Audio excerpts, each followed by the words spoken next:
do.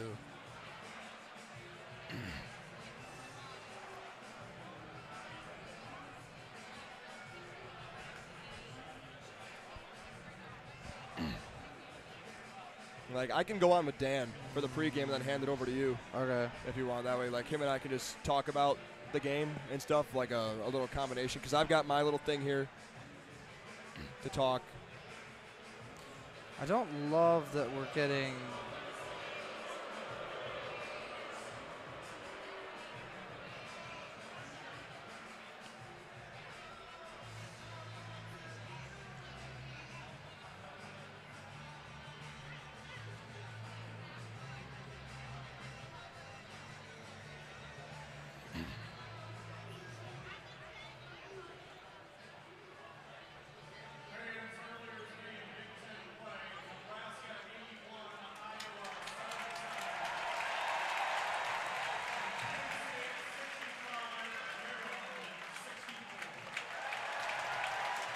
So Iowa lost. Yeah. Makes things that much more complicated. That means I've got to redo this graphic. No, just say that was as of this morning. I wouldn't put yourself through that, especially 12 minutes before tip. So no, that doesn't.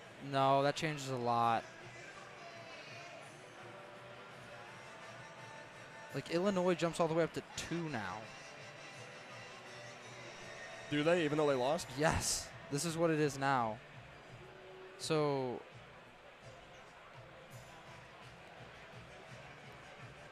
Wait, let me find that. I saw that on Twitter. Yes. Okay, so Penn State won, Purdue won, Nebraska won.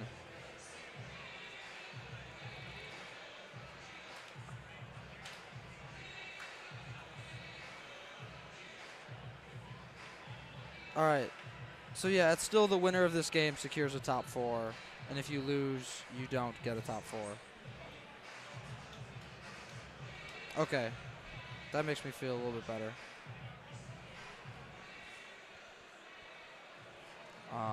Shit, what was I going to do?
I don't love that we're getting poor stream status. That's not cool. It seems as if the Wi-Fi is working all right, so worst comes to worst, we break down. We just use that hoe. I don't know what's up with it.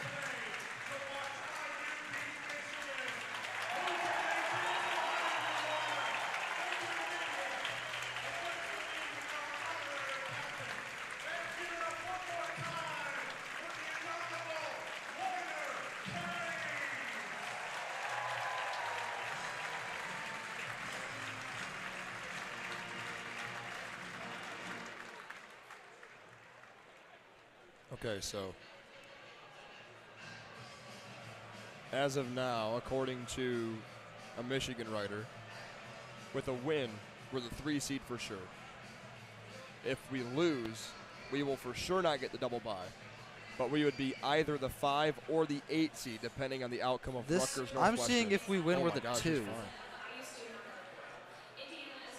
You missed her. What? I'm seeing this thing saying if we win, we're the 2. I don't think that's possible now because we can't jump Illinois. Because Illinois beat us head-to-head. We can't pass them. But, wait. She's bad. I don't know. This is all. I think, all right, whatever. It's still the same. You win and you get the double bye. You lose and you don't.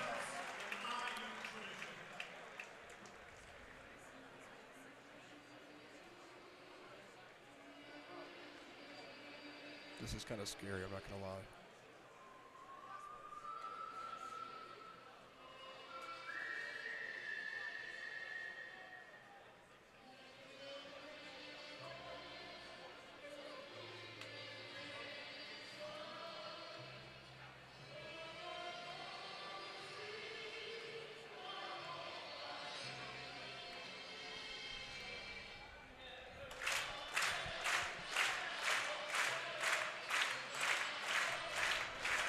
You want to go live? What is this? I don't know. Yeah. All right. Hopefully. Just get Dan ready to be on the mic. Hey, do you want to go with him to start the pregame? He'll do his thing, and and then I'll pass it over to you guys. I've got like a thing to read all the way through, and then you and I'll talk just like a regular pregame. Let's start this. Let us know.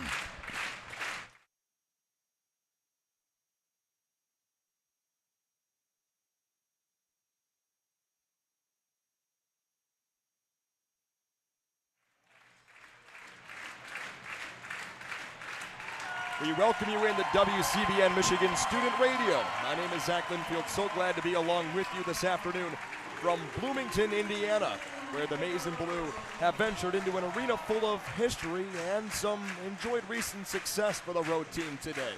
Each of the last 4 trips to Assembly Hall for Michigan have resulted in victories, which currently stands as the longest drought for the Hoosiers against any Big Ten team in the friendly confines of the 51-year-old gym. In fact, it's been 8 years since Indiana won a home game against Michigan, and the Wolverines are certainly hoping that trend continues in what is truly a season-defining game for a team currently listed in the first 4 out category in most bracketology projections.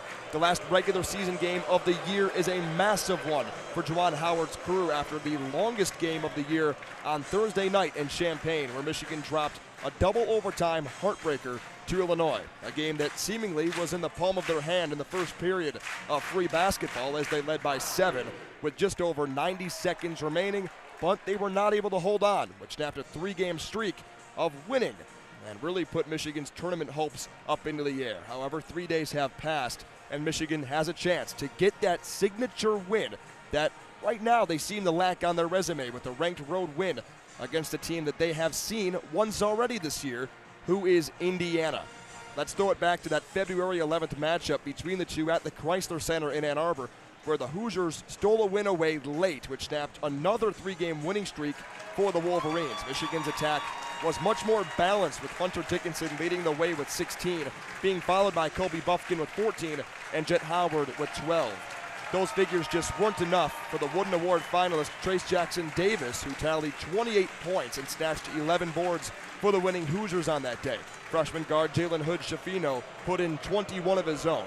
Michigan led at the break, but neither team was able to score in the final 3 minutes of the game, as Jet Howard missed a 3-pointer at the buzzer, which clinched the first win in Ann Arbor for the Hoosiers since 2016.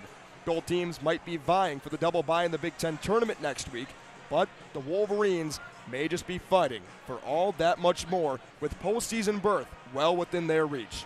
The Wolverines get another crack at Trace Jackson Davis and Mike Woodson's Indiana team from Bloomington in just a bit, as we get you ready for Michigan and Indiana on WCBN Sports. And with that, we welcome Daniel Olson into the broadcast here in the WCBN pregame, just 2 minutes away from playing some basketball here in what is truly a legendary arena, Dan. It's been a while since Michigan has lost here. 2015 was the last time that Indiana was able to knock off Michigan in Bloomington. And right to our left, it's a sea of students in what is senior day for Indiana and potentially their last chance to see both freshman Jalen Hood-Schifino and Trace Jackson Davis. Yeah, it's certainly a tough environment for Michigan to come into and pick up a much-needed win, as you talked about in the little lead up there.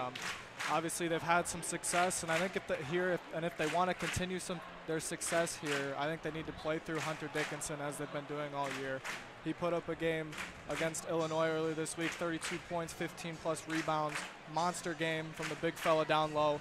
Michigan obviously has tried to get him the ball quite a bit this year and run their offense through him. He's going to have to be productive in that low post, but also passing out of that low post. He's got to read where the double's coming from, find a good spot in an open shooter. And Michigan's got to knock down some shots today. I also look for Joey Baker to bounce back. He had a chance to tie the game in that second overtime against Illinois earlier this week, and certainly wasn't the best shot of his career, to say the least. So I expect the senior to bounce back and have a big one today. Michigan had plenty of chances in that double overtime loss in Champaign just a couple of days ago. However, what to watch for today, for me, Dan, it's going to be for Indiana, their three-point shooting. They're coming off of a pretty bad loss of their own, the biggest home loss of the season. Only the second home loss of the season for the Hoosiers were behind the three-point arc. They shot just 2 of 11, which is 18%. And for Michigan, 4 players played more than 40 minutes against the Illini just a few short days ago. So their endurance after that game is in question for me. That's going to be it for the WCBN pregame show. Michigan and Indiana coming up following the national anthem, where we'll pass it along to Kelin Flynn and Dan Olson for the first half, with myself, Zach Linfield, returning in the second half. So talk to you then, and go Blue.